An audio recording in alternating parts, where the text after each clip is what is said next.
गया जिला के अति नक्सल प्रभावित इमामगंज विधानसभा क्षेत्र के अंतर्गत डुमरिया प्रखंड के सेवरा सीआरपीएफ 159 बटालियन कैंप में जवानों के रहने के लिए बनाए गए 3 बैरकों का विधिवत उद्घाटन किया गया। सीआरपीएफ पटना रेंज के पुलिस उप महानिरीक्षक संजय कुमार के द्वारा यह उद्घाटन किया गया। इसी बीच सिविक एक्शन प्रोग्राम के तहत गरीबों के बीच कंबल, रेडियो, बर्तन, क्रिकेट किट तथा वॉलीबॉल सहित अन्य जन उपयोगी सामानों का वितरण किया गया। कार्यक्रम के बीच कल्चरल डांस, लोकगीत तथा स्कूली बच्चों के द्वारा सांस्कृतिक कार्यक्रम भी प्रस्तुत किया गया, जहां अधिकारियों ने कलाकारों को प्रोत्साहित करते हुए पुरस्कृत भी किया। वहीं कार्यक्रम को संबोधित करते हुए पुलिस उप महानिरीक्षक संजय कुमार ने कहा कि स्थानीय नागरिकों के साथ बेहतर तालमेल स्थापित करते हुए जरूरत के हिसाब से ग्रामीणों को दैनिक उपयोग में आने वाले सामग्री का वितरण भी किया गया है। उन्होंने कहा, सीआरपीएफ बल की तैनाती कहीं भी हो, किंतु उनका उद्देश्य जनता की सुरक्षा, उनका कल्याण और उनके विकास में भागीदारी के लिए भी होती है। इस नक्सल प्रभावित इलाके में उनकी तैनाती एक विशेष परिस्थिति में की गई थी। उन्होंने कहा, हमारा मकसद आप सबों को सुरक्षित रखते हुए आपकी ज़रूरतों के अनुसार सहायता प्रदान करते हुए इलाके के विकास में भागीदार होना भी होता है। आपने महसूस किया होगा कि पिछले कई वर्षों से इलाके में विकास कार्य ने जो गति पकड़ी है, उसमें परोक्ष रूप से हमारी भागीदारी भी है। हमने वह माहौल बनाया है जिससे विकास की धारा अविरल प्रवाहित हो सकी है। मेरा निरंतर प्रयास रहेगा हम आप सब के बीच रहकर, आपके दोस्त बनकर तथा आपके शहर में जीवन स्तर को ऊंचा बनाने में सहयोग करें। उन्होंने खासकर डांस प्रोग्राम व सांस्कृतिक कार्यक्रम से जुड़े बच्चों को विश्वास दिलाया कि जो भी बच्चे कल्चरल क्षेत्र में बेहतर करना चाहते हैं वो हमसे संपर्क करें और हमसे जो भी हो सकता है वह आप सबों के लिए अवश्य करेंगे।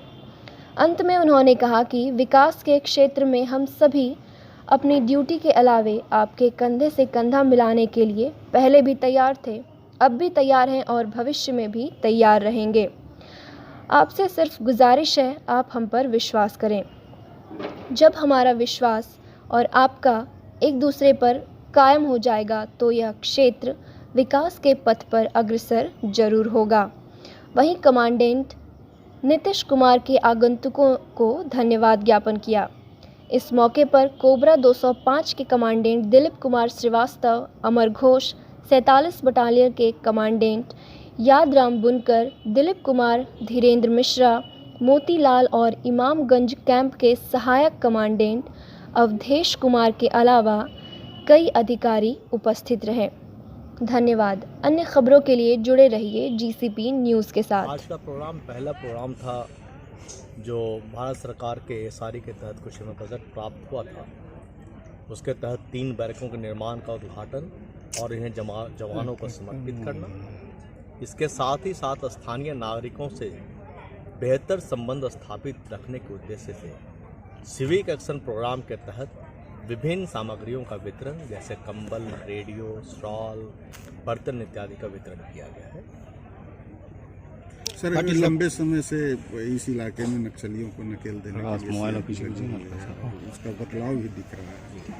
अगर अभी स्थिति क्या है पूछा जाए तो क्या है?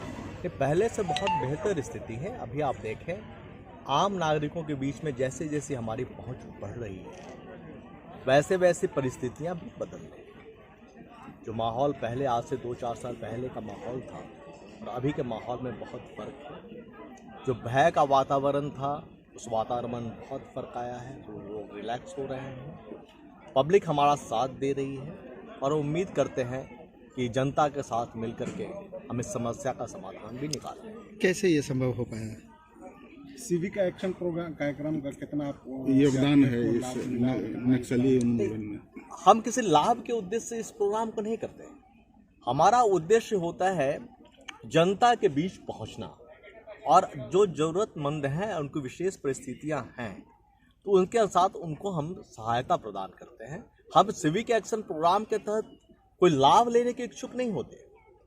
आप इसको थोड़ा सा समझने की कोशिश करें।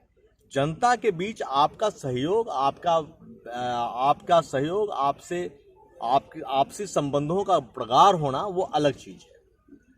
जहां तक नक्सल समस्या का समाधान वो दूसरा तरीका है। नक्सल समस्या का समाधान, हाँ, हमारी जनता के बीच में जितनी पैठ मजबूत होगी, जितने विकास कार्य बढ़ेंगे, समस्याएं धीरे धीरे कम होती ही जाएंगी, स्वाभाविक प्रक्रिया है। लाभ से वही मुराद था कि इस तरह का जो कार्यक्रम होता है उससे जो समाज के लोग जो भटके हुए थे उनके लोग जुड़ रहे हैं कि नहीं जुड़ रहे हैं मुख्यधारा से। नेचुरली आप देखिए, आप जितना अपने आप को समाज के करीब लाएं, समाज आपको उतना बेहतर तरीके से समझ पाएगा।